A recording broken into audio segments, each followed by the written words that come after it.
So good morning, everybody. Morning. Most of you were here yesterday, so I'm not doing a proper long introduction to Thubten again, but a lot of you didn't meet him, and so now this is your treat of the morning, okay?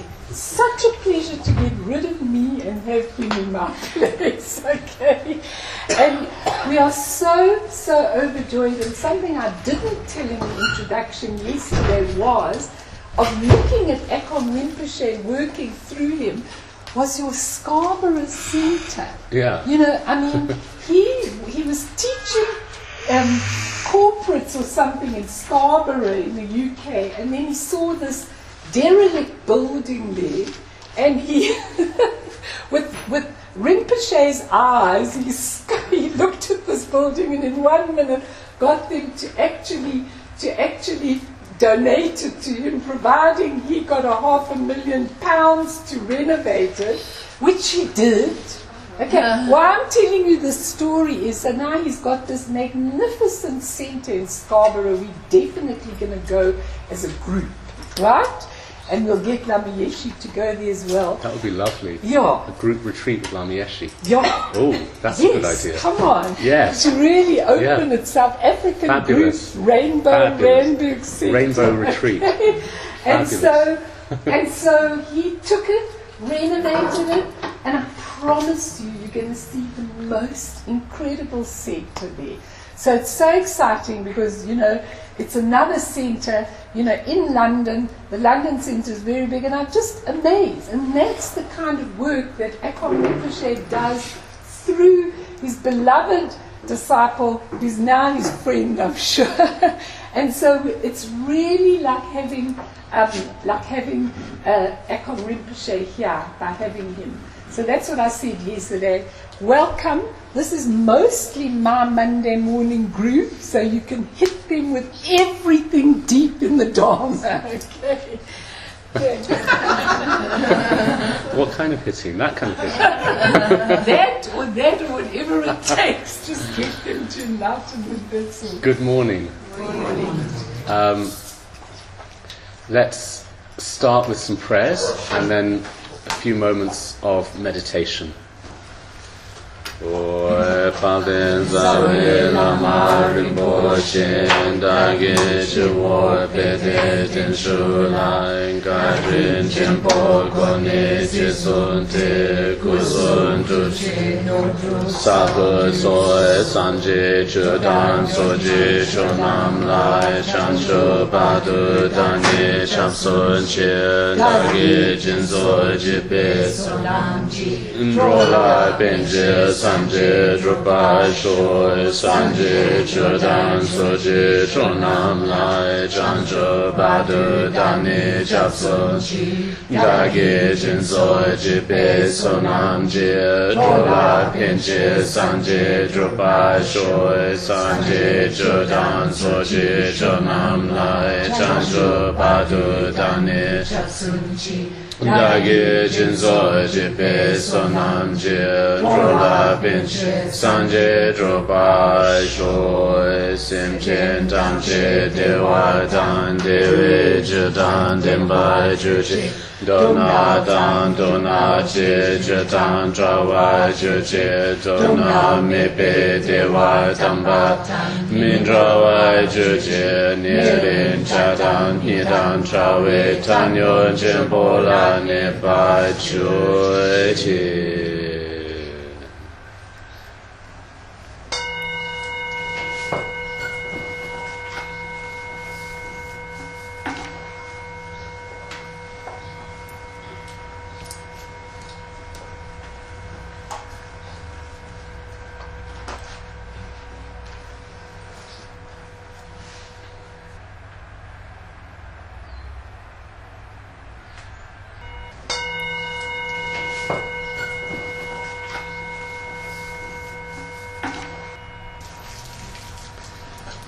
So our subject this morning is talking about the Vajrayana tradition, and hopefully there'll be some useful guidance for you to help when you're doing the practices. I know this morning you were doing Shenrezig practice, I know you do other practices from the Vajrayana school or tradition, so it's very useful to know the meaning of that, to know the context as well, how it fits in with Buddhism. What is it? Well, as you know, this is a Tibetan Buddhist center. Samizong is a Tibetan Buddhist center. But the term Tibetan Buddhism is a little bit not correct, because it could sound like it was made in Tibet. You know? And some scholars used to assume that until the Lamas came to the West and taught about lineage. So actually it's not called Tibetan Buddhism, obviously, in Tibetan, because those words are English terms. Even the word Tibet is an English term. So it's not really called Tibetan Buddhism. What is it called in Tibetan? It's called Sum Den Dorje Tekpa. Sum, I'll spell it in phonetics for you. Sum is usually S-U-M. Den is D-E-N. Dorje, D-O-R-J-E. You probably know the word Dorje. Tekpa is usually spelled T-H-E-K-P-A, but the H is silent. Sunden Dorji Tekpa. Now let's look at the translation of that phrase. Sum means 3. The number 3. Den means to have or to hold. And Dorji Tekpa means Vajrayana. So it means, because in Tibetan you translate backwards, you go from right to left, it means the Vajrayana that holds all 3. All 3 what? All 3 vehicles of Buddha's teaching. The 3 vehicles are Hinayana, Mahayana and Vajrayana. So really Tibetan Buddhism is that. The special practice of Tibetan Buddhism is Vajrayana. But that is completely grounded in the understanding of Hinayana and Mahayana. The 3 together create that full package of what we so-call Tibetan Buddhism. So what are these 3 yanas? These are the 3 levels of teaching that the Buddha gave. The Buddha gave teachings on these 3 levels according to the capacity of beings. And I'm going to talk a little bit about the main features of each yana, and then we'll focus very strongly on Vajrayana. But then in terms of history, we all know that the Buddha taught in India, and then when he passed into nirvana, the teachings spread. Well, first of all, they were very strongly established in India, and actually, first of all, the Hinayana level of teaching became hugely popular.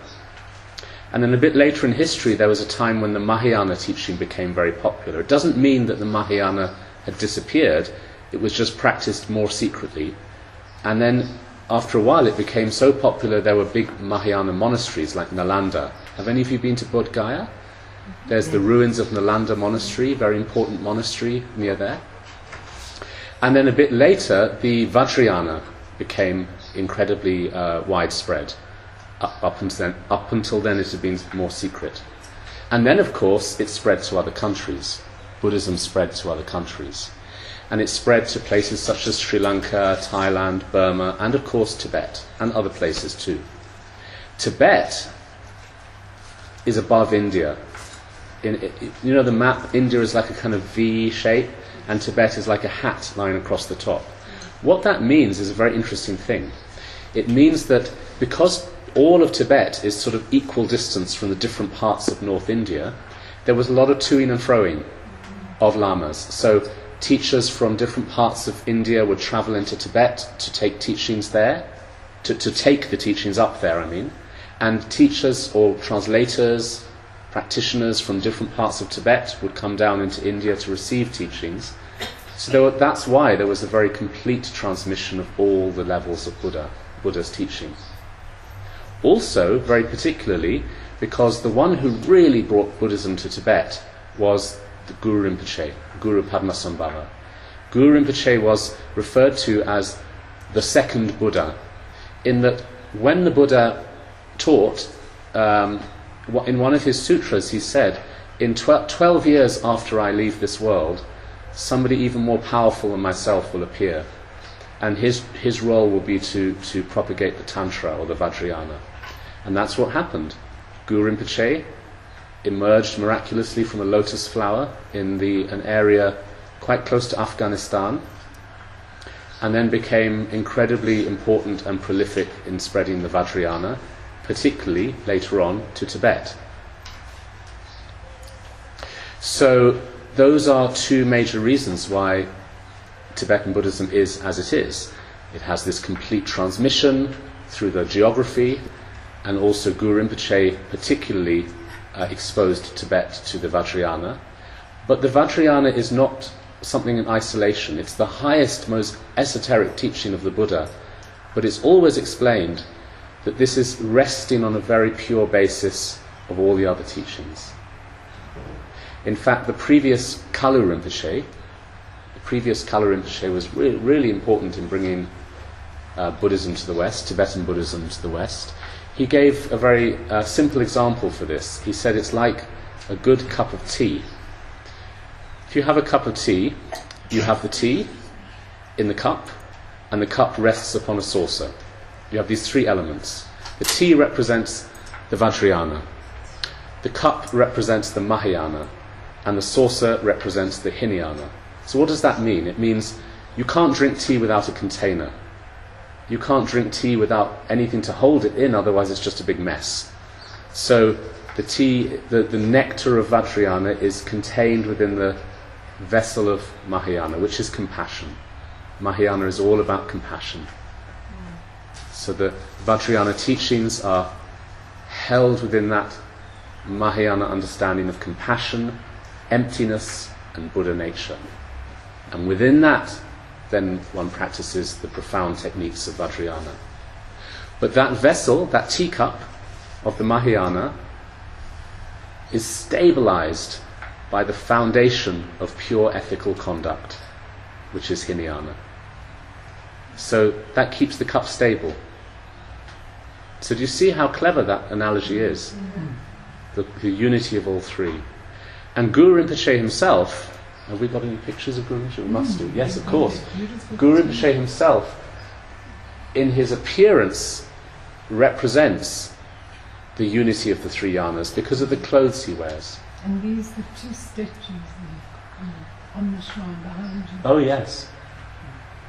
So you can't see so clearly in the picture, but actually the clothing he wears, well, on the very outside, he's wearing a very ornate cloak. This represents the time when, you probably know the story of Guru Rinpoche. There's no time to kind of go through the whole story, but do you know roughly who he was? He was the second Buddha. He was the great master who brought Buddhism to Tibet. Well, there was a story before he came to Tibet where a king tried to burn him alive, and because he was scandalized by Guru Rinpoche's behavior, and he tried to burn him alive, and it wasn't possible. The fire turned into a beautiful lake, and Guru Rinpoche was in the middle of the lake on a lotus, and this miracle caused the king to completely surrender to Guru Rinpoche, and he handed him his entire kingdom, particularly his robes, his royal robes. And Guru Rinpoche wears that on the outside. That's the cloak. The meaning of that is that through skillful means, your worst enemy becomes your best friend. He wears the cloak of his enemy. He tamed his enemy. And Guru Rinpoche's activity is all about taming the enemy of ignorance, anger, and desire. Under that cloak, he has 3 levels of clothing. And you can just see a little bit through there that there's a yellow, it's actually kind of red in there, but it's just peeking out of the side. That's the monk's robes. So apart from the cloak, then there are these 3 levels, and there's the monk's robes, which represent Hinayana. Inside that is this kind of blue brocade outfit, and that represents the richness of the Mahayana. And just peeking out of the collar, you can see a white cotton shirt, and that's the yogi cloth of the Vajrayana. And there's a reason why they're in that order. Hinayana on the outside, Mahayana on the inside, Vajrayana deep down inside. This is called the outer, the inner, and the secret. And that's what Tibetan Buddhism is. Outer, inner, and secret. Outer means your conduct. We don't kill, we don't steal, we don't tell lies. We follow the ethics of Hinayana. Inner means our heart, the love and compassion of Mahayana. Secret means the real practice of mind, which is Vajrayana. So Tibetan Buddhism has that unity in that way, outer, inner and secret. So I've put it in sort of context now. Now we need to talk about what these things are. Some of you will know all of this. I don't know how much study some of you have done, or this may be repeating stuff, but it's still good to hear it again. What are the main features of the Hinayana teachings? The Hinayana teachings were the first teachings the Buddha gave. He gave them in Varanasi, Sarnath, very famous place near Bodh Gaya. This is where he expounded the Four Noble Truths. He talked about the truth of suffering, the origin of suffering, the end of suffering, and the path.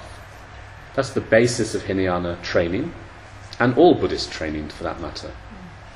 It's just as the yanas progress, the view of that becomes more and more subtle and profound. So the Four Noble Truths, and also he taught the importance of understanding karma and ethics. So in the Hinayana we have all of the guidelines for discipline. We have the vows and precepts, not killing, not stealing, not lying, etc. All the ways which help us to behave in a way that's in harmony for ourselves and others. So it's called right conduct. And in every Vajrayana centre, you'll see on the wall, for example, in our centres, Lama Yeshe Rinpoche has put a poster on the wall saying the 5 golden rules. You must have that here. No? We've got the 5 golden yes. rules, they're not up here. Yeah, okay, anyway. Not in the shrine room, but they're usually in the office or something, to show that, yes, this is a Vajrayana centre, but we're following the rules of conduct, which means not to kill, not to steal, not to be intoxicated, all those things, you know. These are the precepts, you could say. Also in the Hinayana level of training, there is this whole idea of leaving samsara, renouncing samsara, renunciation of samsara and the quest for liberation. And also there is the wisdom of emptiness, but only related to self. It becomes much deeper in Mahayana. But in Hinayana it's about there is no ego, there is no self, there is no personal self. So the Hinayana meditation and view is all about discovering the absence of self. So this is a very pure foundation for all the teachings. It doesn't mean that you have to kind of go through years of that and then years of that before you can do Vajrayana. It doesn't mean that at all. It just means one needs to have a sort of appreciation of all these levels and put them into action as much as possible. And we do. You know, in our centre we try to practice ethics, and also from the Mahayana we practice compassion. I mean, we're trying to have it all held together.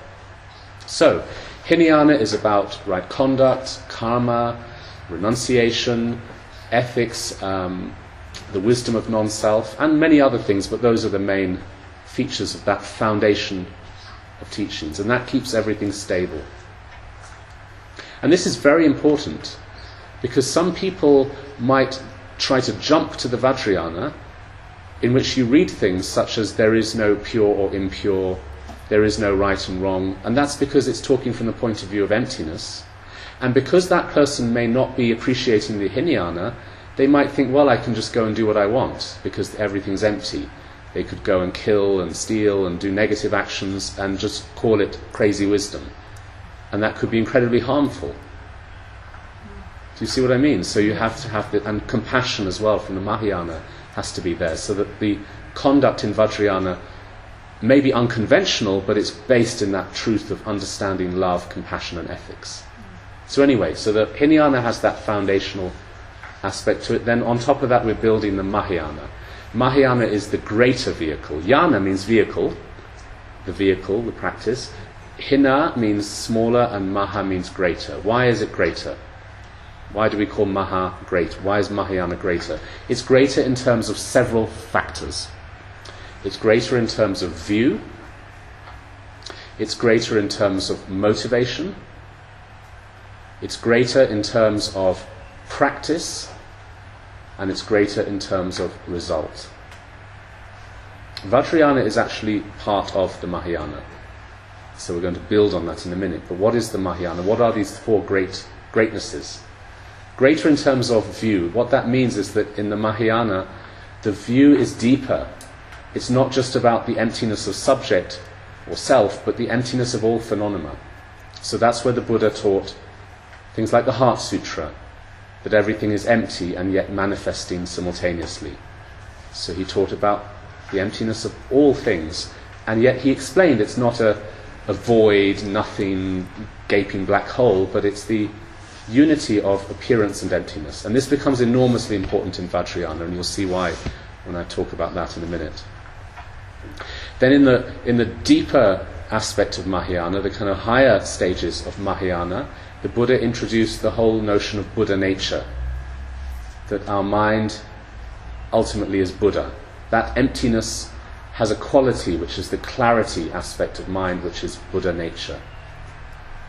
So that's the view in Mahayana, that we all beings have Buddha nature, and yet everything is empty simultaneously. Then it's greater in terms of motivation. What is that? It means that the Mahayana is the motivation of compassion and bodhicitta. Bodhicitta is the most important thing on the Buddhist path.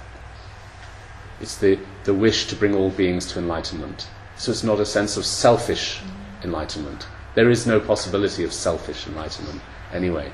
We can't become enlightened for ourselves, because then we're still stuck in self. It has to be for all beings. And so the Mahayana motivation is bodhicitta, the enlightened attitude of wishing to bring all beings to liberation. So the reason it's called greater is because in the smaller vehicle, the Hinayana vehicle, it's very much about getting oneself out of suffering. And maybe for some practitioners that's all they can handle, just to free themselves and have that idea of self-freedom. But then it has to grow, because that will not lead to enlightenment. The Hinayana does not lead to Buddha. It leads to the state of Arhat, which is not Buddha. So it has to grow, and the Mahayana is growth from that. So greater motivation, and then the third factor is greater in terms of practice. The practice of Mahayana is greater. It's the practice of the 6 paramitas and the 7 points of mind training. Very great, profound practices, and practicing to bring all obstacles onto the path and to transform everything into compassion and the means for enlightenment. So it's a greater and deeper practice. And then the fourth factor, calling Maha greater, is that it's greater result. The result is greater. What is the result? Is Buddha, full enlightenment. It's only through Mahayana that one can achieve full enlightenment, and Vajrayana, of course, because that's a special aspect of Mahayana. But in Hinayana, full enlightenment is not possible. It's not even the aim. The aim is just liberation from samsara, which is an arhat. So I'm sorry if this is very technical, but it's just useful to know all of these building blocks before we start talking about the real practice of Vajrayana. So now we're going to, in a minute, talk about Vajrayana, but would you like me to explain anything further about those 2 first vehicles? Is there anything that needs a little bit more clarity? Any questions?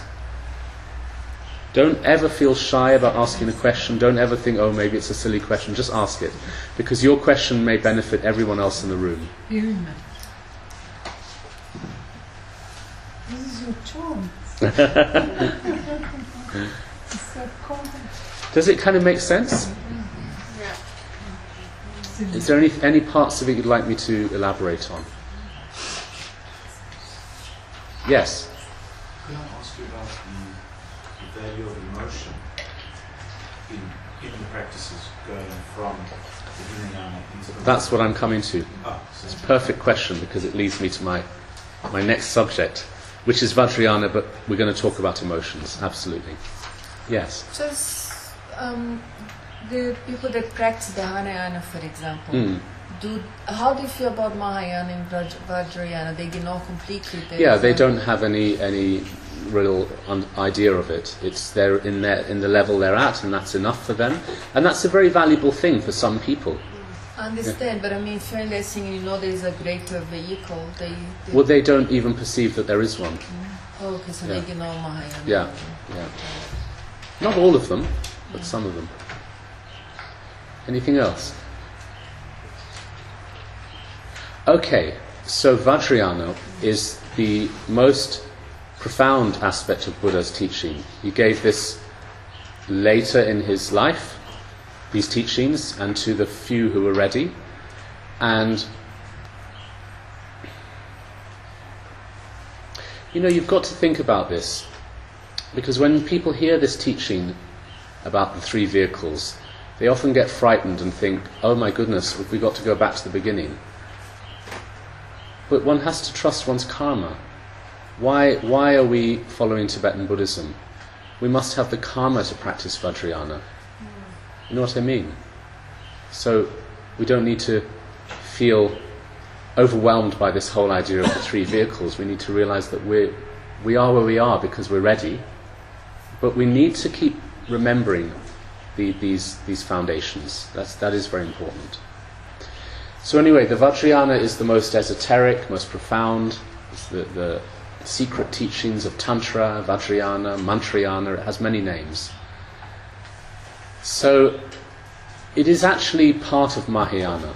It is a special aspect of Mahayana. It's based completely on Mahayana, but it's these special methods that help the practice to go faster, with more blessing and more efficiency.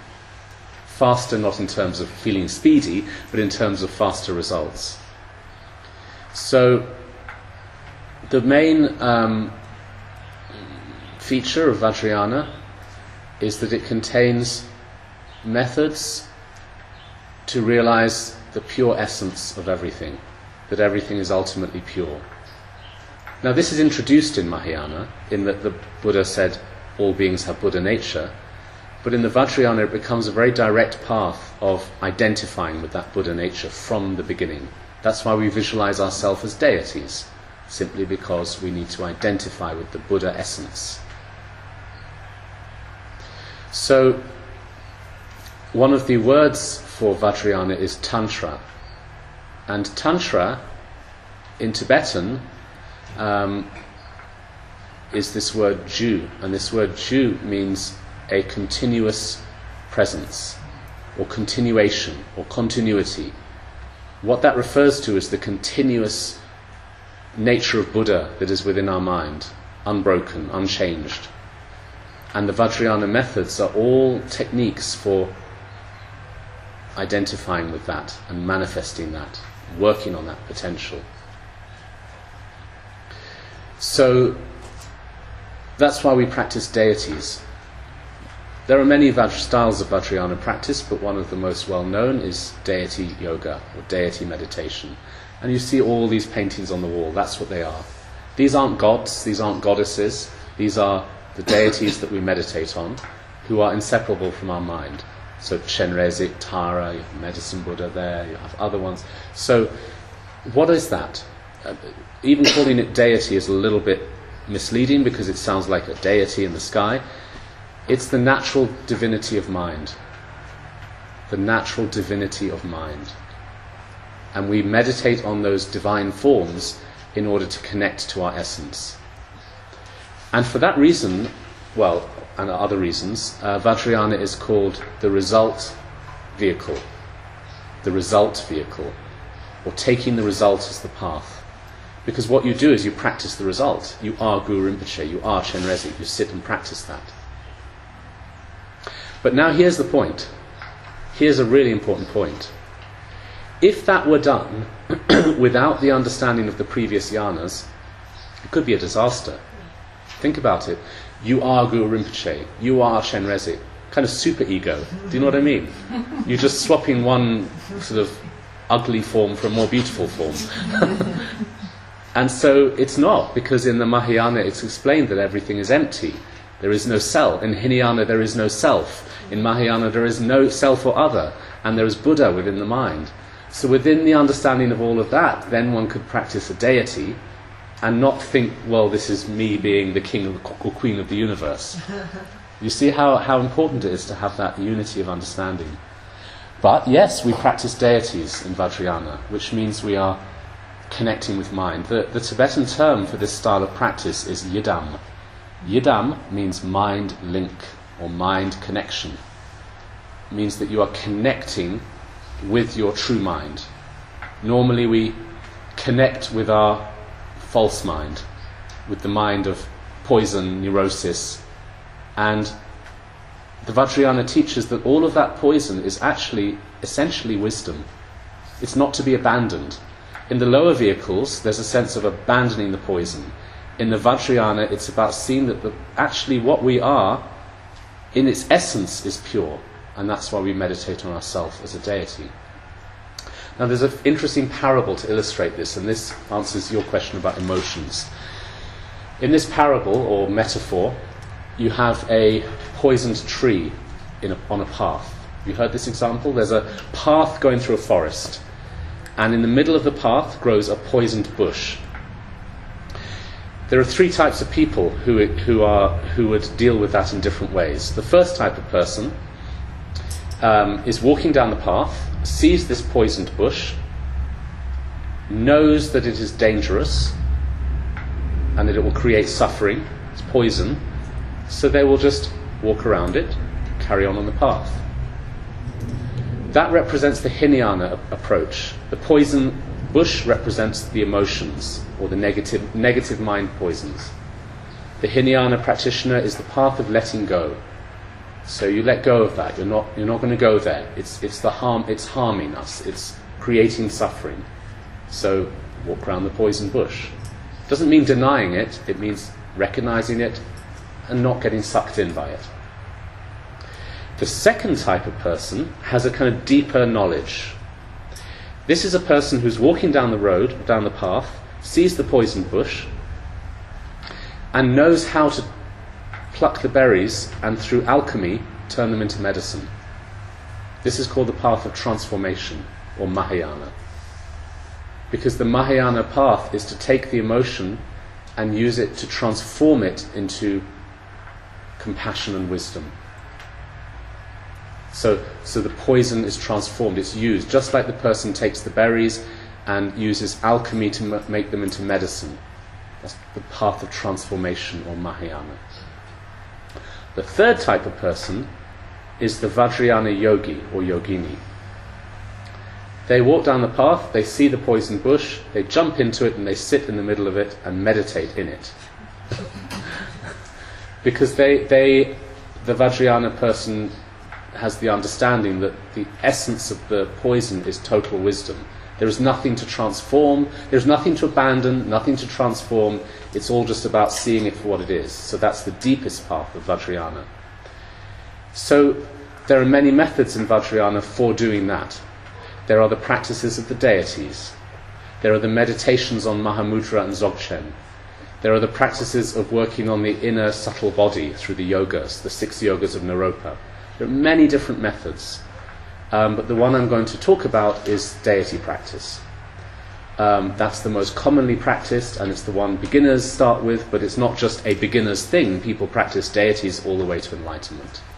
And one should never separate these three, because actually when people hear about Mahamudra or Dzogchen, they think it's separate from that, but it's not. It's all part of one journey. So, to go back to these deities, they are our mind, deep down, our Buddha mind, and we're connecting to them. We are meditating on them, we're learning to identify with them.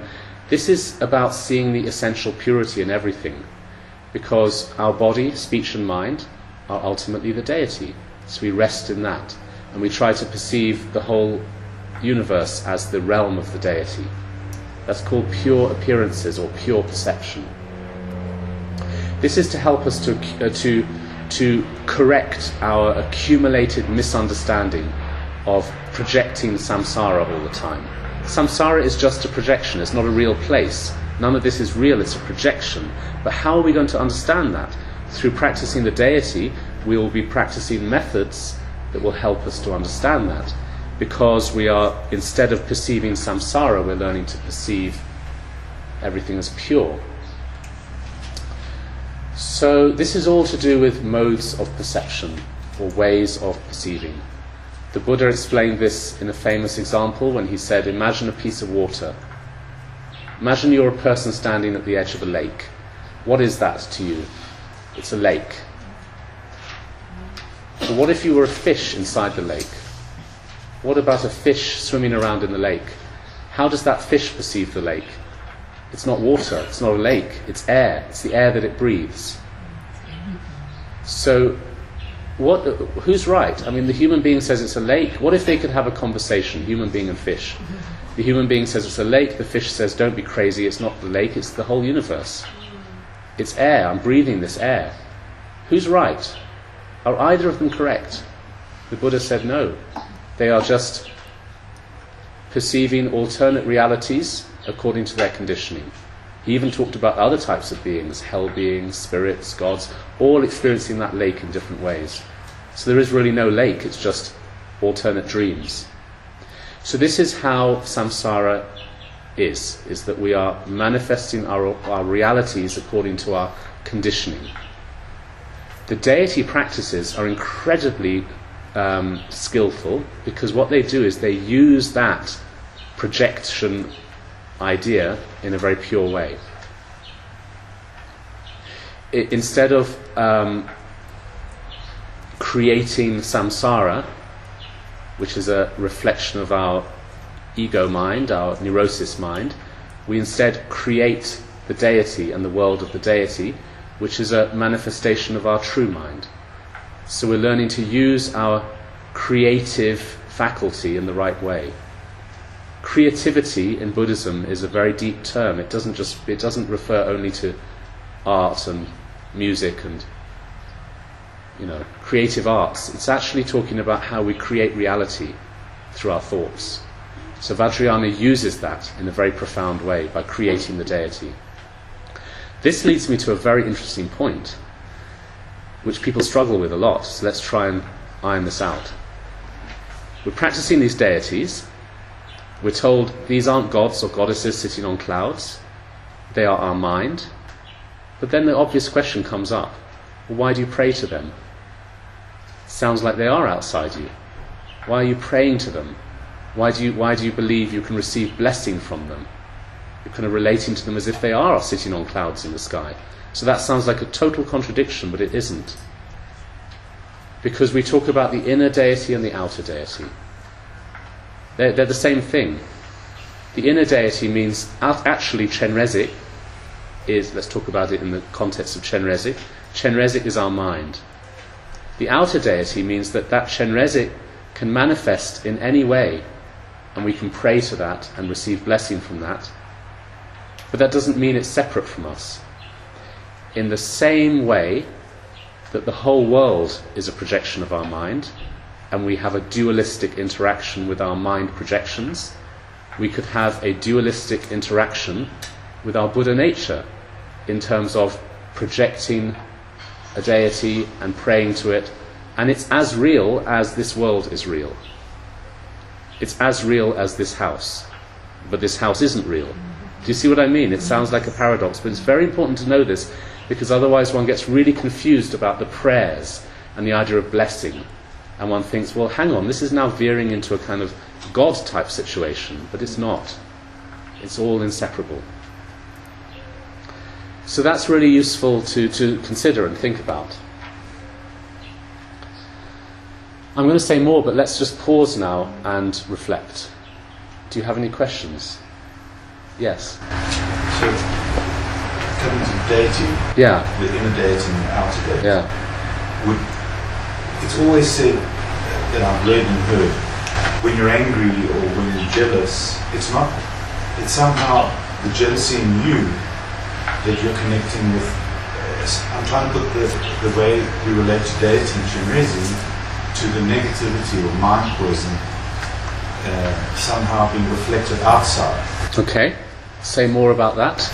I'm thinking if I have anger, it's because I have anger. It's not because it's out there. Exactly. So when we're angry with somebody, we somehow think they made me angry, as if the anger is in them. But of course it isn't, it's in us. But we're projecting it onto them.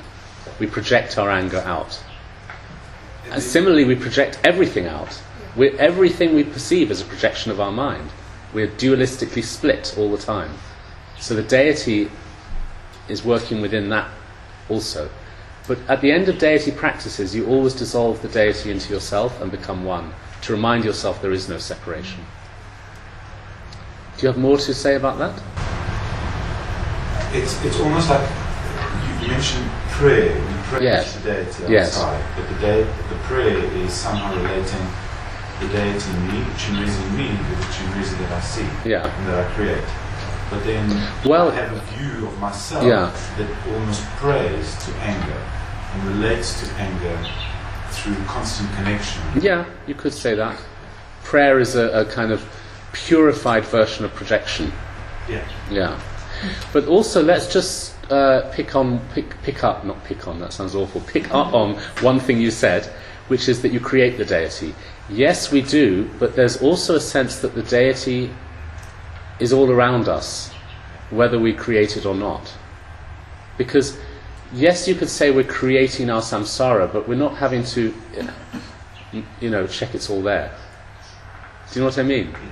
So the deity, there are three aspects to deity. There is the inner deity, there is the symbolic deity that we meditate on, and there's the deity that is the Buddhas and Bodhisattvas all around us that connect us with those. So it's quite complex. So It's always, complex, sorry. Go on. Okay? so it's, the deity is always there. The concept of creation is really just reconnecting in a way. It's re-establishing. It's not you've created something yourself. Well, you do in terms of meditation, but you're trying to connect with the natural state that is uncreated. You see, what I love about Tulku Urgyen Rinpoche's teaching is he says when you're creating, you're not creating something you devised. You're creating something that always was there and always will be there. And even though it's illusionary, but it's pure illusion, it's how it is. And I like that explanation because then it really is helpful to know that when you are, because people often say to me, when we're creating, but it's rubbish. Why should you create yourself in a beautiful thing? And I go, no, you're creating what was already there. You're just realizing it now. That's all. Which makes a big difference to that question. Absolutely. And in the Tara practice, there's a very beautiful expression used. In the text, when it says, in the English it says, I become Tara, but actually the Tibetan words, Rani Kechi Trenzosu, means in one moment I perfectly remember that I am Tara. That's what Melanie was saying. It's very important to remember that phrase, Rani Kechi Trenzosu. In one moment I remember that I'm Tara. I perfectly remember that I'm Tara. I just want to know, with the deity practice, would a person do it until they've reached a certain point and then they do something else, like the other methods? Actually, one has to follow the instructions of one's teacher, because it's like medicine, and the teacher will prescribe the medicine. It's not that one moves on from something, it's that one does what's right for one. Because every practice is a path to enlightenment. There's no sort of hierarchy of practices. The deity practices also help us to smash through our concepts. We have such a rigid conceptualization about our reality. This is my body, this is a table, this is a house, this is up, that's down, that's left, that's right. These are all complete lies. Left, right, up and down are just relative concepts. Left is only left if you're standing on the right. If you're further over to the left, it becomes right. Do you know what I mean? Yes. Big is only big if you're talking from a perspective of small. If you're bigger than the big has now become small. Deity practices helps to loosen up these rigid ideas, because you are the deity. You're no longer you. Sometimes you're this deity dancing in space, standing on one leg and dancing, and then you think, hang on, but I'm sitting. No, you're not. Your mind is whatever it is. This sitting body is just a projection of our mind, so instead have the projection of the deity dancing in space. So it's helping to loosen up our concepts, our rigid, fixed ideas about reality. And this is helping us to understand emptiness, because when you practice the deity is very vivid and colourful and detailed, but totally empty and transparent, like a rainbow in space. So the more you meditate on that, the more the practitioner will start to understand that all of manifestation is the unification of appearance and emptiness, just like the Buddha said. So one is not practicing a solid deity like a painting or a statue. One is trying to understand that emptiness. So it has many, many functions of purifying our rigid concepts and ideas and our projections. It purifies our entire existence. Even the way the deity appears or manifests, when it first arises, purifies birth. Did you know that there are 4 ways of being born in samsara? There are 4 types of birth. You can be born from the womb. A being can be born from an egg. The third type is, so eggs we know about birds, for example. The third type is born from heat and moisture. Certain types of bugs and insects are born like that. And the fourth type is instantaneous birth. That happens in some of the 6 realms. For example, in the hell realms, the being just appears. They aren't born. So these are the 4 ways a sentient being can take birth in samsara. And we are deeply conditioned to go through those 4 doorways, life after life after life. But when we practice the deities, the way the deity is created, sometimes instantaneously, sometimes built up from a seed syllable, these purify the 4 ways of taking birth. Then the practice of the deity itself, when we're making offerings, when we're making prayers, we're radiating lights, a lot going on, those purify all the events of our life, the way we relate to our world, the way we relate to ourselves. Then at the end of the deity practice, the deity dissolves into emptiness. This purifies the experience of dying. Then there is the resting. That trains us for the clear light after death. Then there is the reappearing of the deity, which is the appearance of the bardo body in the bardo. So it's a whole journey in the practice that purifies the journey of our existence. Could you just go through those last 2 points? So at the end of the practice, the deity dissolves, which purifies death. Then there is resting. The mind is meant to rest in meditation to help us to develop the clear light after death. And then there is the reappearance of the deity, and that can be seen as appearing, how we then manifest within the bardo as the bardo being. It's very. Have you studied the bardo teachings? They're fascinating. Fascinating. Could you help me understand a little bit of lineage within Vajrayana? Okay. The importance of it. I'm glad you asked that, because that was. You're very good at preempting my next subject. That's brilliant. That's what I was going to talk about. So yes, lineage is crucial. But what is all that about? Let's really talk about this very deeply, first of all, and then we can spread from there. But let's really go to the heart of it. We, sentient beings, function in a dualistic way. We're constantly projecting our reality, which is a reflection of our neurosis. We've established that, yes? What that means is that because we are stuck in a projection game, we are going to meet our Buddha nature through projection also. That's why we meet a guru. The guru is the projected reflection of our Buddha nature. That's the only way we know how to function. So within that functioning, we will experience the lineage. The lineage, or the guru and the gurus of the lineage, are the manifestation of our Buddha nature. Does that make sense? Yeah. So we are relating to that in order to get closer to our essence. The lineage gives us blessing. What is blessing?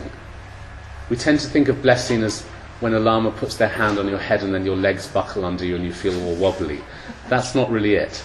That's just energy. Real blessing is that which connects us to our true mind. And the lineage gives us blessing because it's like electricity flowing down that cable that we can plug into, because that is the projected manifestation of our Buddha nature. So we connect to this truth through receiving transmission from the lineage. We need to connect to our inner deity, the natural deity of mind. But we don't know how to find that, so that's why we go to an empowerment. In the empowerment, the lineage is giving us that connection. It's almost like having your house wired up, so now you can use the internet. Do you know what I mean? The internet's there all over the place. The internet is there. We can't see it, we can't touch it, but we can access it when we have a connection in our house, we have the password, and we can open our laptop and download things. But we need to know how to do that, so a technician has to come and do it for us, or we need to take out a contract. That's what having an empowerment is like. It's connecting with the essence of Buddha that is within everything, but we didn't know how to reach it, so the empowerment, the lineage, hooks us up to it. Does that make sense? Yeah. So lineage is incredibly important in Vajrayana, and every single practice has a lineage going all the way back to the Buddha. An unbroken lineage. It means there's been no break, that it's passed down from master to disciple, and each disciple has realized that practice and then is able to pass it on. So those lineage holders are the very high Rinpoches, the Tulkus, the reincarnate lamas generally. They are the lineage holders. And some lineages have been lost because they were not continued. There's one in particular in our Kagyu lineage which is called the lineage of transference and resuscitation.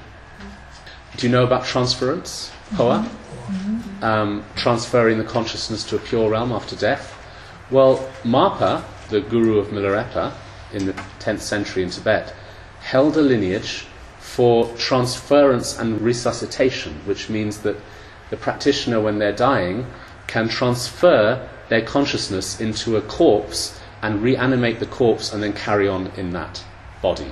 Very useful for a practitioner. And Marpa could do this, and in fact he used to, it was almost like, I want to say party trick, but don't take it too, it sounds very disrespectful to Marpa, but it's quite an amusing story in that he would be sitting on his throne and he'd say, "Bring me a dead sheep," and his disciples would wheel in a dead sheep, and then Marpa would just do the poa and then lean forward, and then the sheep would start dancing around saying, I'm Marpa, can't you see?" Now it sounds a bit comical, but actually it's a very deep practice and deep lineage, and highly useful if a Lama needs to continue. Marpa passed that lineage to his son, and his son died, and was not able to, the lineage was not able to continue. Siddha Rinpoche has said that that lineage could come back if somebody realized a certain level of the 6 yogas and Naropa in conjunction, 2 of them together, then it could come back. But essentially it's kind of not there. And there are many other lineages as well of practices that maybe have gone. But he transferred his son's consciousness into a dove, didn't he? And then into another body. Yes, well first of all he transferred his son's consciousness into a... Well no, his son did it. As his son was dying, the son was going to transfer his own consciousness, and I think they brought a very decrepit old person. No, and he said, a young guy. First of all, they brought a very decrepit old person, and the son said, "This isn't going to be much use." And then I think they brought a small boy who died, and he went into that body, and gosh, I never thought we'd end up talking about this, but anyway. And that didn't work because the parents got completely freaked out and thought it was a zombie, and they poked his eyes out with needles. So then he went into a bird. I mean, it's a very funny story, very bizarre and mystical, but essentially the lineage didn't continue in the Kagyu tradition. But all our other practices did, and that's an important thing, is that they continue through realization from master to disciple, and then it's passed down, and we can connect up with that. We don't become lineage holders because we're not realized, but we become part of that energy because we're, you could say, downloading the blessing every time we do the practice. But it's also interesting, just while you're talking about that the son didn't listen to his father. His father told him not to go on that journey. He went on with the horse and everything. So it just shows that that there comes to the Hinayana the discipline of listening to what you need to, and that's how the lineage was lost. It's incredible. Also, samaya, not listening to the instructions of the guru, causes tremendous harm. Yeah. I'd like a little bit more to understand the difference between the blessing and the transfer of energy. And what does that actually mean when you place his hands on you and you feel that energy? How to not make it a magical thing, but relate it back to practice and your path? Well, one doesn't always feel a magical thing when the Lama lays their hand on us. Not always. But sometimes. It's called Cha Wang, which means hand power. Cha means hand, Wang means power. And that is just, it's a way of healing. It's a way of making a connection. But the real blessing is to do the practice. And to do the practice according to the lineage that one has received. One cannot do a Vajrayana practice unless it's been transmitted to one through oral instruction and through empowerment and all those stages. So that's the real blessing. The hand blessing is a skillful means to gain a connection, but it's not the real blessing. And some people get obsessed with the hand blessing. I used to be obsessed with it. I remember running up to Lama Yeshe once saying, "Put your hand on my head," and he just shrugged and said, "I'm with you all the time. Why do you need me to touch you?"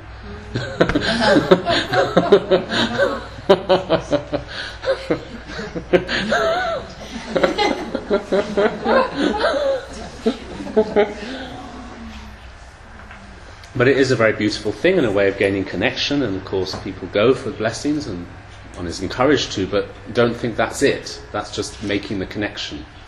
And it can be healing as well. Of course it can be healing. And then blessing in terms of, I always say, this is a blessing in practice. Everything is a blessing. It means everything is an opportunity to get closer to your Buddha nature. And in that sense, everything's a blessing. Somebody punching you in the face is a blessing, because it teaches you compassion, it helps you get closer. So everything can be a blessing. Everything. So could it be, could you use the word transformation yes. within yourself? Sure, absolutely. Yeah. It is hard though. I'll come to you in a second. Yes? No, sorry, no. Who started? Somebody started speaking. Yes. It is hard though to consider all these, what sometimes our ordinary mind would just say it's so painful and you have to consider it a blessing. Yeah. It is very difficult to put the two together. Of course. How do you just say it's a blessing? No, it's more that when the practitioner is mature enough, Yes. they would see things as a blessing. Because it's all linked to your emotions and... At the time, you usually see it afterwards. I mean, I had very severe health problems where I nearly died in a hospital, and it was really awful. And at the time, if anyone had said this is a blessing, I probably would have punched them in the face or said, "Please go away."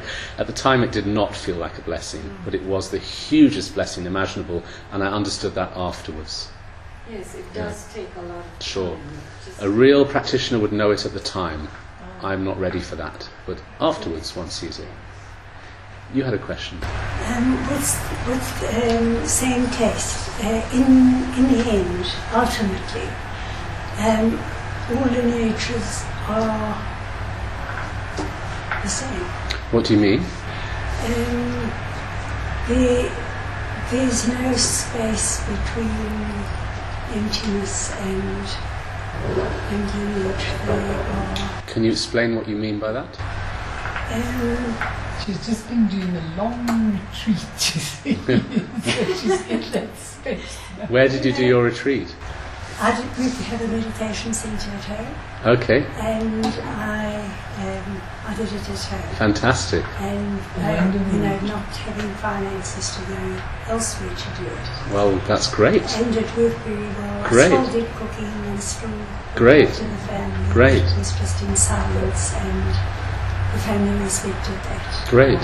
So, and if I say same taste, if I say that all lineages are atoms, and there's no space between each lineage and... You mean no atoms, difference? they are. They're all of course.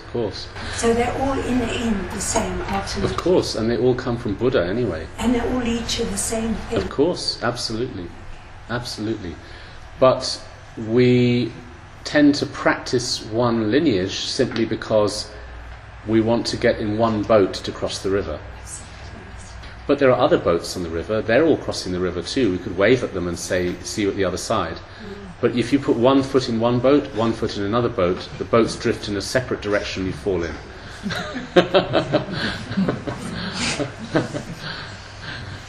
Let's pause and meditate for a few minutes, because it's all been very heady and talky and lots of stuff. Let's just settle and meditate, and then we'll do some more talking.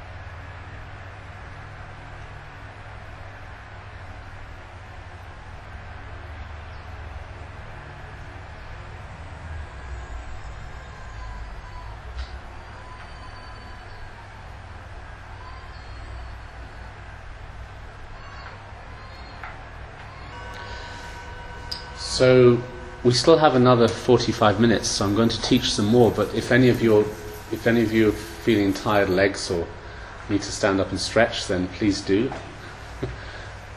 Are you okay sitting? Okay, fine. So I'd like to say a bit more about these deity practices. I'd like to talk about the three aspects of a deity. These are called the real deity, the deity as a sign, S-I-G-N, and the deity as a symbol. It's one deity, it's not three different deities, but looking at the deity through these three lenses, or three aspects, helps you to understand what's going on.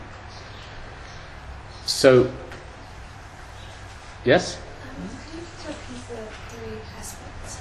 The real deity, the sign deity, and the symbolic deity. So to explain them now, the first one, the real deity. What does that mean? It means really the deity is our mind. So what is Chenrezig?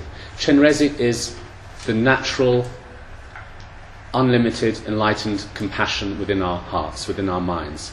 But we have no normal way of accessing that, which is why we use these practices. This is our Buddha nature that's covered up with the mud of our neurosis. So the practice helps us to actualize the real deity. So that's really what Chenrezig is, or any deity. It's the Buddha nature, the true compassionate mind. The second aspect is called the deity as a sign. It means a sign of what we could achieve. And this is represented by all the Buddhas and Bodhisattvas throughout space. The Buddhas of the 3 times and the 10 directions. 3 times means past, present and future. 10 directions means all directions.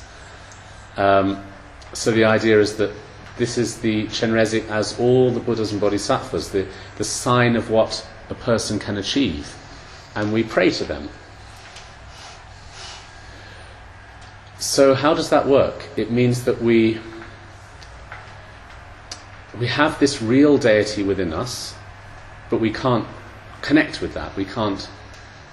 We need something to help us connect with it. So we pray to the Buddhas. We pray to Chenrezig as if it's something external to ourselves, to receive blessing, so that we can actualize the real deity within us.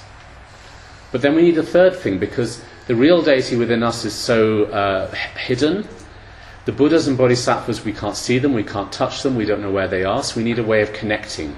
That's the third aspect, which is the symbolic deity. The deity as a symbol. So here you have the form of Chenrezig with 1 face and 4 arms and holding a lotus and a rosary and all those things, the form that we visualize. We're using a symbol to obtain a connection. So, through meditating on the symbolic deity, we can start to access the blessing of Chenrezig, which is all around us, the Buddhas and Bodhisattvas. Through connecting with that blessing, it can take us deeper into actualizing the real deity within us. So that's an interesting way of looking at that whole process. I'll say it again. Through meditating on the symbolic deity, the form of Chenrezig, we can connect with the blessing of the sign deity, the Buddhas and Bodhisattvas. Through receiving that blessing, through connecting with that blessing, we can start to find the deity within our own mind, which is the real deity. So that's why these symbols are so important, and that's why they are very cleverly drawn and shown to us so that we can really connect with them. Because that form of Chenrezig, the practice is actually because that form appeared to the great master Tangton Gyalpo many centuries ago, and the transmission comes through that. So you could say these are primordial forms. And some people in the West say, well, that's a very foreign form. It's very Tibetan. Well, it's not Tibetan. Have you ever seen a Tibetan with 4 arms? It's completely beyond this world. There's nothing Eastern about that whatsoever. Tibetans, if they walked around like that, they'd be freezing. It's hardly got any clothes on. It's not a cultural form at all. It's a primordial form. We're connecting with the energies of mind. So one needs to appreciate that, otherwise one starts to get into cultural blockages, thinking, well, it's foreign, it's not. It's not at all. It's a primordial form. And these forms are very, very useful to meditate on because they function as Shinne practice, shamatha, calm abiding. You're visualizing and you're focusing on those details. But also it takes us deeper because it's connecting us to the Buddha nature. So let me talk about it first in terms of shamatha or shinne. When you meditate on a deity, you've got a lot of details there to keep your mind focused on the practice. So your mind wanders, and then you can bring it back to the visualization. And this is a very dynamic kind of shinne because you move your mind around. You know what shinne means? Meditation, calm abiding. You move your mind around the visualization, and also the visualization moves. Lights radiate, all kinds of things happen. So it keeps you in the meditation while there's a lot of detail and movement. That makes it easier, because we are very addicted to detail. We live in a multimedia world now, with colours and sounds and shapes and a lot of busyness. So the Vajrayana is incredibly useful for us because it gives us that pure entertainment, you could say. It keeps the mind engaged with a lot of details, and it becomes easier to do the shamatha, and it means you can do it for longer. That's why you can do 4-year retreats in Tibetan Buddhism. You couldn't, unless you were very advanced, it would be hard to do a 4-year retreat just watching your breathing, for example, because it would send you out of your mind. But you can do these deities because there's a lot of details there to keep the mind engaged and keep it harnessed. So it's very useful for the modern mind, because the modern mind is so used to colours and shapes and reference points. So to use a meditation that gives you all of that, keeps you focused, keeps you engaged. But what's interesting, if I may say, is again with Tulku Urgyen Rinpoche says that Westerners get so involved in all the details of the deity and forget that you have to start from emptiness. So he teaches all the time. It had a profound influence on me to really, and I've been teaching it a lot here, really keep that view of emptiness all the time when you are doing the actual aspects of it, of phenomena, which I think is so important, because otherwise we do the same as we do in our lives and just focus on every detail without knowing that it comes out of the Dharmakaya, out of the emptiness, which is such an important... And it says at the start of the text, it says, remember that everything's empty. Out of that emptiness you arise as the deity.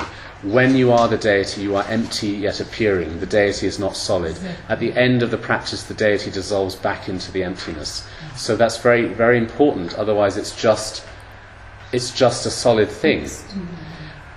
And the other thing is, we are meditating on all these details. It's very good shamatha, it's very good to develop that clarity. At the same time, have that sense that it's pure, it's not solid.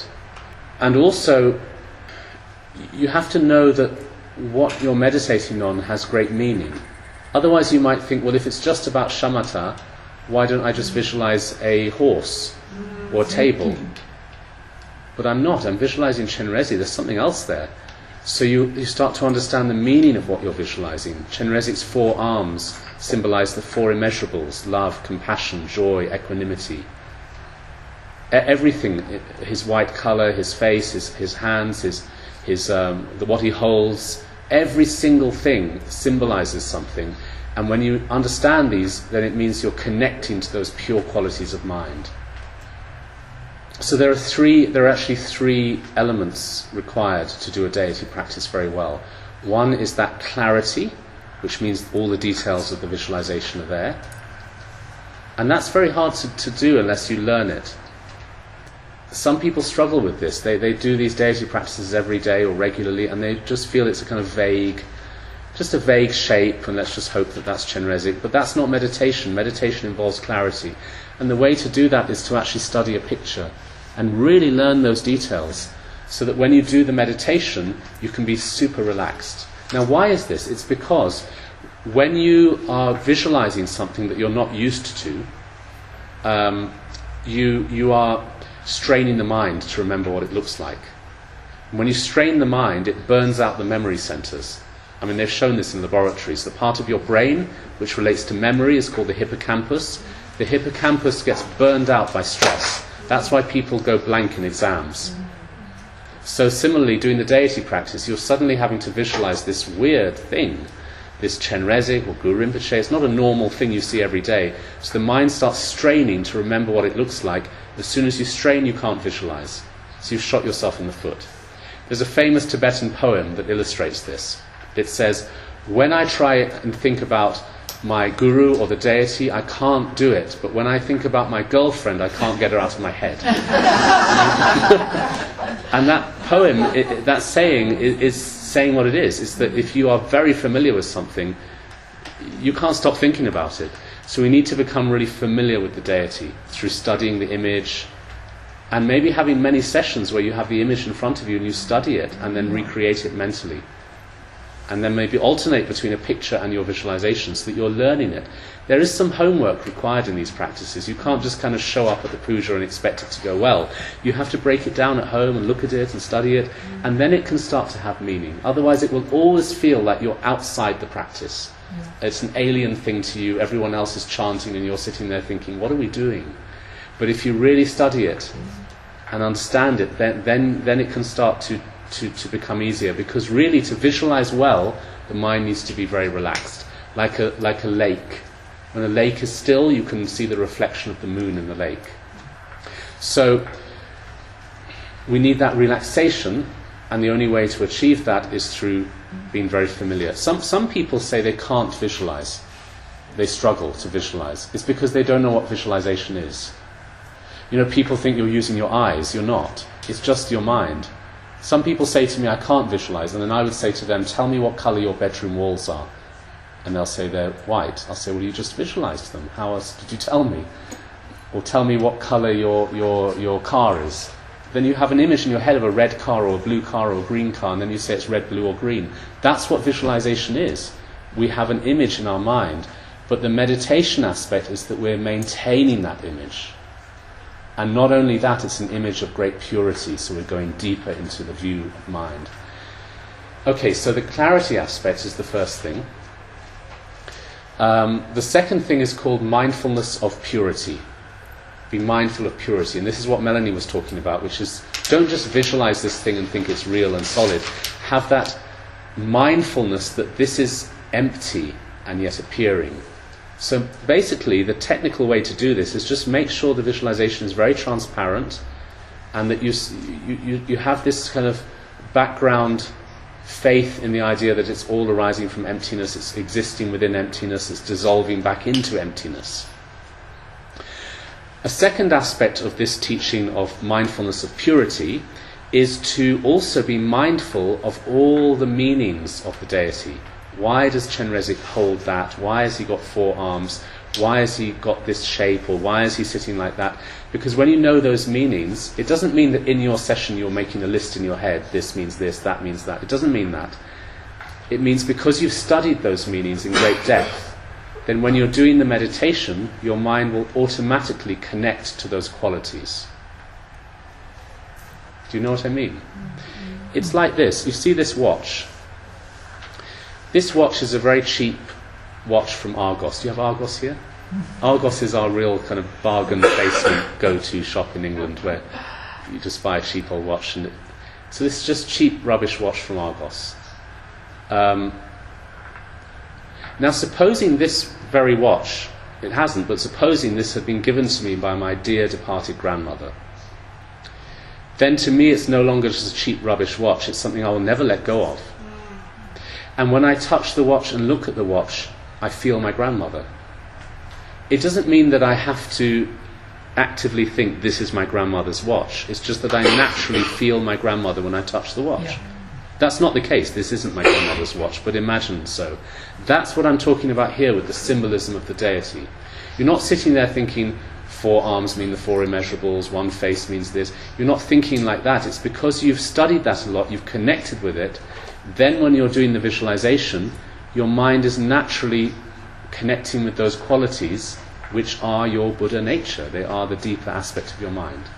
So that's the second teaching, mindfulness of purity. The third teaching is called Vajra pride. Vajra pride, or Vajra confidence. The word pride here is obviously a little bit sort of controversial because we're not talking about ego pride, but it's called the pride of the deity, or Vajra pride. It means to have real confidence that you are the deity. This is who you truly are. When you're visualizing yourself as Chenrezig or Guru Rinpoche or whatever, this is you. This is your Buddha nature. You rest in that true, deep confidence that you are. This is your essence. That's how the practice will start to deeply connect. So those 3 teachings are very useful for all deity practices. Clarity, mindfulness of purity, and Vajra pride, or the pride of the deity. Now the other thing that people struggle with in the West is all this chanting. Chanting in Tibetan. This is a big struggle for many people. I've never found it a struggle, I've always loved it. But many people do struggle with it, and I sympathize and I appreciate and I try to help you not to struggle. And I want to talk about this a little bit. People often say, look, we're chanting in Tibetan, we're Westerners, we're at a disadvantage, we're not Tibetans. Well, let me tell you this, the Tibetans also don't know what they're chanting, because it's not ordinary Tibetan. It's completely high poetry. It's like Shakespeare or Chaucer or Anglo-Saxon. I mean, when I was at university, I studied Anglo-Saxon, and it's not like ordinary English. You can barely understand it. I mean, it's high level poetic stuff. The Tibetan we chant is like that too. It's not ordinary spoken Tibetan. It's using even completely different words for body parts. When it describes the deity's eyes and hands, it uses honorific terms, not ordinary terms. The word in Tibetan for hand is lakpa. When I say, your hand or my hand, I say lakpa. In the text it says chak. Chak is the word for a deity's hand. So there's a whole different language describing the deities, which your ordinary average Tibetan would not know. So they are also in the same position as us, so it's a level playing field. And also the mantras are all in Sanskrit, so that's not Tibetan either. So it's a level playing field. Everybody comes to the practice with this feeling that this is something not natural to them. But what we can do is realize that actually chanting in a language you don't understand is quite a clever thing to do, because it means that your brain switches off and your heart switches on. Do you know what I mean? Because you can't conceptualize it too much. The vibration, the sound, the feeling, the blessing just takes you away. It's a little bit like when you go to church and they chant in High Latin. It's very uplifting and moving. rather than when they chant in English. It's a bit sort of mundane, do you know what I mean? So it's the same with these prayers. So try to really relax into that blessing. But then having said that, it's quite good to study what you're saying so you have a rough idea. So that's also homework. You know, there's no point just turning up at the puja and expecting it to go well. You do need to take the text home and read it, study it. What does this verse mean? Okay, here I'm taking refuge. Oh, here it's describing the deity. This part I'm making a praise to the deity. This part is saying lights are radiating. You kind of piece it together, which means that when you do the puja, you may not need to know every tiny grammatical particle of what you're chanting, but you know the rough idea. And so then while you're chanting those words, you know the meaning, maybe not word for word, unless you're super good at Tibetan, but at least to have the rough meaning. And then you can just go with it, and it can be very deep and meaningful. You don't have to feel this is something alien or foreign. I really want to emphasize that this is not a Tibetan thing or a sort of foreign thing. It's universal. And when you understand the meaning, like some texts that I've been using for years, suddenly 5 years later I'm reading a translation and suddenly it dawns on me, you know, and it's amazing you've done that same sentence 500 times, you've read the translation, but now something plops in, and that's what people don't have the stamina and the confidence to carry on until it plops in, and that's what I fight with a lot. But I think if people do a little bit of study, I mean, in our tradition, we're the Kaju lineage, which is the lineage of meditation, but we do study. 70% practice, 30% study. That's usually the recommendation. So there needs to be some, you will study these texts. What am I saying? What does this mean? Otherwise it'll always feel like you're standing outside of this foreign entity.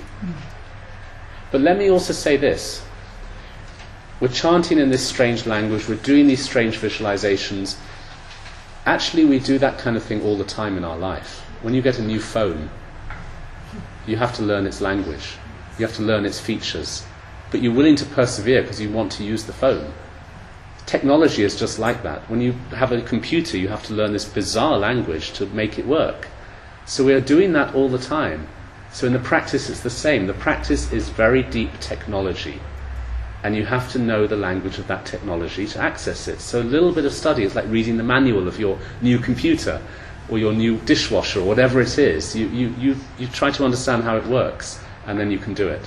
So I really encourage you to put a little bit of work into looking at these texts and studying your notes about the visualization. You should have teaching on how to do the practice, and then you've got notes, and then you study that. It really helps. Anything else? Any more questions? Maybe can you talk a little bit more on the deity as sign? I didn't really quite understand. It's the Buddhas and Bodhisattvas. The reason it's called sign, it's because it's a sign of what we can achieve, the sign of enlightenment. Now we can't see them or feel them or touch them, but they are said to be everywhere, the enlightened beings. And Chenrezig is all of them. Chenrezig is all of them, and we are connecting with them through practicing the visualization. And then that blessing will arise, especially because we pray to Chenrezig, and then that will help us to reach the real deity within ourselves. Can you talk a little bit about the inner meaning of the mantras? Yes, mantra is the main heart of the deity practice, where you stop chanting and you recite the mantra again and again. And also people say mantra in daily life. They go around saying Om Mani Padme Hum or whatever. Mantra is a Sanskrit word that means man means mind, and tra means protect. Man is mind. It's a shortened version of the Sanskrit word for mind. There are many words for mind. As you can imagine, in Buddhism there's lots of words for mind. This is one word for mind, and tra means protect, so it means mind protection. That works on many levels. What it means is protecting us from distraction, because a mantra really does keep us focused. And in fact, if you say the mantra, you're really putting your energy into the present moment, aren't you? The mantra brings you back.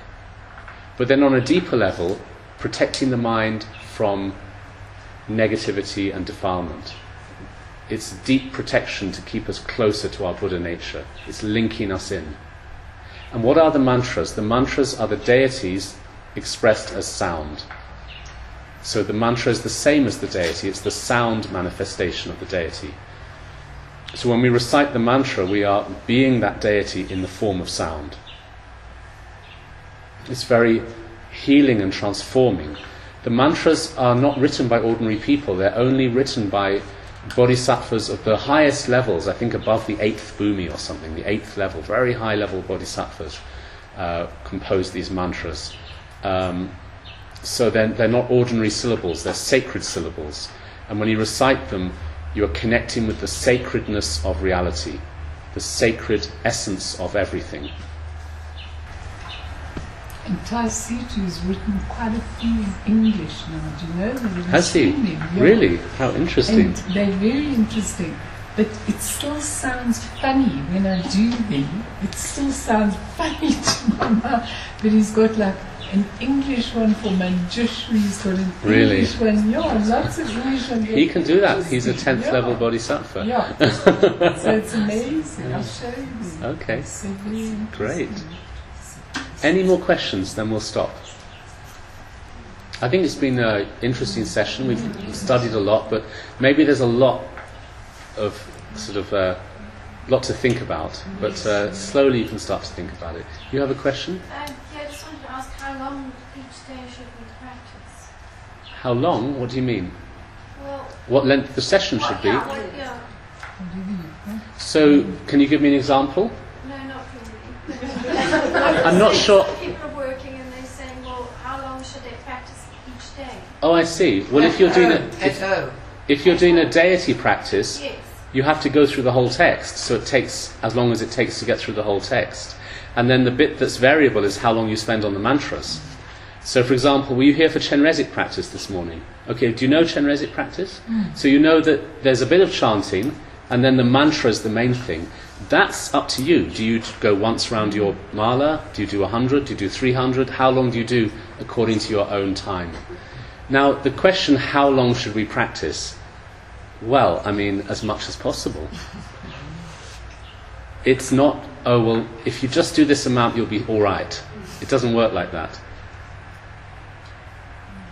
I think Do you know that the... Sorry? useful is you must, if those of you who were not here yesterday, must get, I'm going to try and have a CD made of all your teachings rather than just do it on drop-off.